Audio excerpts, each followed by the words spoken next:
आज चाहिँ हामी ठाडाखोला महादेवको दर्शनमा जाँदैछौँ।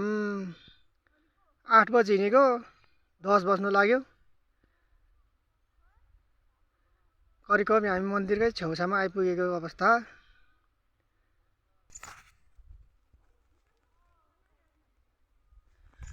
हल्का उकालो हिँडेर गर्मीले चाहिँ यसो छारीमा बसेको अवस्था।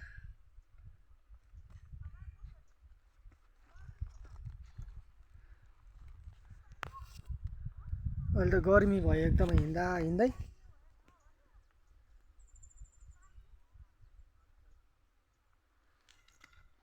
पुरा जङ्गल छ। लोकटीको घारी।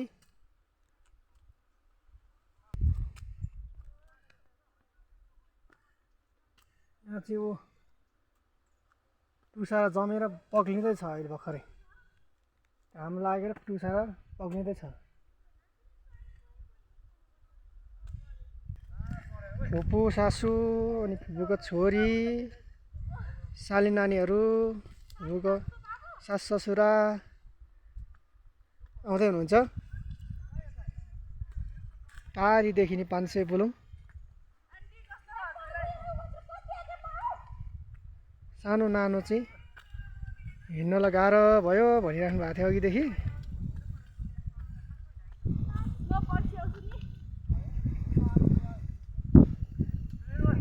हल्का हावा नि चलिरहेछ।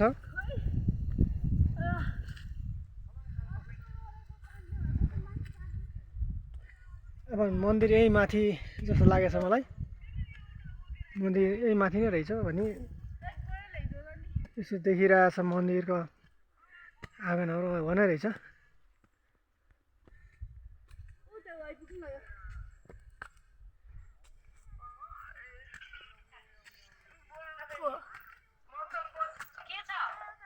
हामी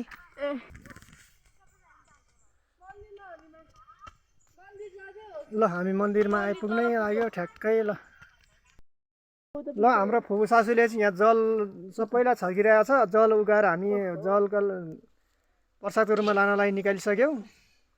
अहिले हामी सबैलाई चाहिँ हामी सब अब फर्किनु लागेको छ। यहाँबाट चाहिँ यो गाईको थुन चाहिँ यहाँबाट चाहिँ एकदमै चुइराखेको छ। अलिक तलबाट देख्नुभयो गाईको थुनै छ यहाँनिर। यही थुनमा चाहिँ पानी पहिला दुध आउँथ्यो अरे अहिले चाहिँ